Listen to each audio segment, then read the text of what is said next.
پھر ہم نے دیکھا وہ شیر و شکر ہو گئے، وہ آپس میں بھائی بھائی بن گئے۔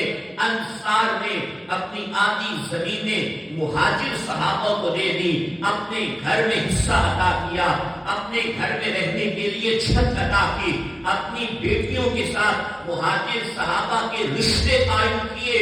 وہ دنیا جو ایک دوسرے کو قتل کر رہی تھی، مصطفیٰ کی آمد کے صدقے خدا نے ان کے دلوں میں محبت پیدا فرما دی۔ فَأَلَّفَ بَيْنَ قُلُوبِكُمْ، فرمایا کہ میں نے اپنے محبوب کے ذریعے تمہارے دلوں میں محبت کو پیدا کر دیا، تم ایک دوسرے کے بھائی بن گئے۔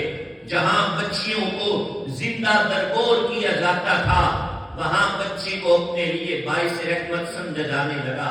جہاں پر ماں باپ کو اپنے کندھوں پر اٹھا کر منڈیوں میں بیچا جاتا تھا، وہاں ماں باپ